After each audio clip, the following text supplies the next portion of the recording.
क्या हो रहा है ये सब? क्या हो रहा है मतलब? कुछ भी नहीं हो रहा। अच्छा, तो क्या है ये? अरे ये तो कीड़े मारने की दवाई है। अच्छा जी, कीड़े मारने की दवा है? तो तू अपने हाथ में क्या छिपा रहा है? देख, तू अपने काम से काम रख, मैं अपने खेतों में कुछ भी करूं। देख बेटा, सीधे सीधे बता दे तू इन सब्जियों के साथ क्या कर रहा था, वरना मैं पूरे गांव को इकट्ठा कर लूंगा। अरे गांव वालों को बुलाने की जरूरत नहीं है, कुछ भी नहीं है, इंजेक्शन ही तो है। अच्छा बेटा, तो ये कीड़े मारने की दवा है? बेटा मैं भी तो जानूं ऐसी कौन सी कीड़े मारने की दवा है जो इंजेक्शन से लगाई जाती है। सुन बे, मैं भी एक किसान का बेटा हूँ, मुझे भी अच्छे से पता है कि कीड़े मारने की दवा किस तरह से यूज की जाती है खेतों में। किसान है ना, तो अपने खेत में जाके अपना काम कर, मेरे काम में टांग अड़ाने की जरूरत नहीं है तुझे। लगता है तू ऐसे ही नहीं मानेगा, मुझे पूरे गांव को इकट्ठा करना ही पड़ेगा। जब तेरी काली करतूत सबके सामने आएगी ना, तब तुझे समझ में आएगा तू क्या कर रहा था। अरे नहीं नहीं भैया, आप गांव वालों को मत बुलाइए। आप तो जानते ही हैं कि हमारे यहाँ का पानी कितना खराब है, जिससे कि सब्जियां अच्छे से हो नहीं पाती हैं। खाद इतनी महंगी है कि आप पूछे ही मत।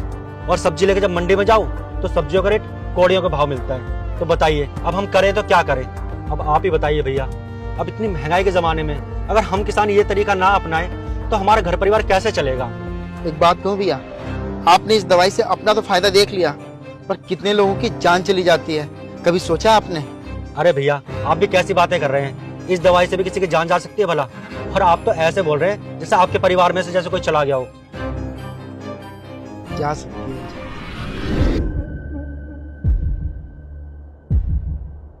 अरे बेटा, पढ़ाई कर रही है? हाँ पापा। ये देख, मैं अपने बाग के अमरूद लाया हूँ, खा ले इसे। मैं बात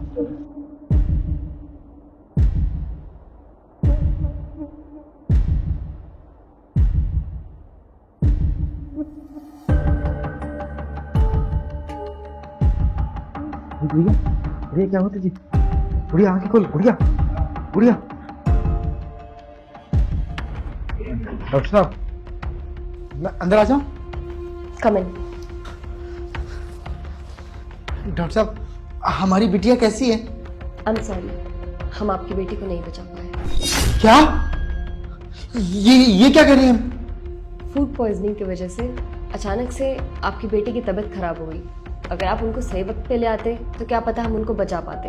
और जब हमने आपकी बेटी का चेकअप किया तो उसके पेट में एक ऐसा केमिकल पाया जिसको लोग अपनी फसलों को बड़ा करने के लिए लगाते हैं, और अगर वो एक्सेस अमाउंट में ले लिया जाए तो उससे किसी की मौत भी हो सकती है। और आपकी बेटी की तो एज अभी बहुत छोटी थी। आप प्लीज अपना खाना पीना चेक कीजिए। इसका मतलब अपनी बेटी की मौत का कारण हम खुद ही हैं। हे भगवान, ये क्या कर दिया हमने? ना तो हम अपनी दवाइयों में वो जहरीला केमिकल मिलाते और ना ही हमारी बेटी की मौत होती। I am so sorry. अब आप ही बताइए, इन सब चीज़ों में मेरे बच्चे की क्या गलती थी? मैं भी तो आप ही की तरह अपने परिवार का पेट पाल रहा था ना। पर मुझे क्या पता था, जिनके लिए मैं सब कुछ कर रहा हूँ एक दिन वही मेरे साथ नहीं होंगे। माना कि आप इन छोटी छोटी चीज़ों से 4 पैसे ज़्यादा कमा सकते हैं, पर क्या पता अगला नंबर आपका। देखिए भैया, मैं तो बस आपसे हाथ जोड़ के विनती कर सकता हूँ, मेरी बात मानिए तो आप ये सब ना करें। न जाने किस समय किस घर का चिराग बुझ जाए, वो भी आपकी वजह से।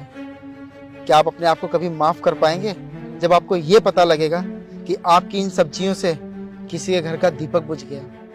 मुझे माफ कर दीजिए भैया, मुझे नहीं पता था कि मेरी इन सब हरकतों से इतना बड़ा नुकसान हो सकता है कि किसी की जान भी जा सकती है। मैं आगे से भैया ये सब नहीं करूँगा। चलो अच्छा है भैया, सही समय पर आपकी आंखें खुल गई। एक बात कहना चाहूँगा आपसे, अगर आप ईमानदारी से काम करेंगे ना तो ऊपर वाला आपको बहुत देगा। अब आप मुझे ही देख लीजिए, मैं भी तो यही सब करता था ना। मैंने अपने बच्चे को गवा दिया, और आज जब मैं ईमानदारी से काम कर रहा हूँ तो आज मेरे पास सब कुछ है। बस यही कहूँगा भैया, ईमानदारी से काम करें।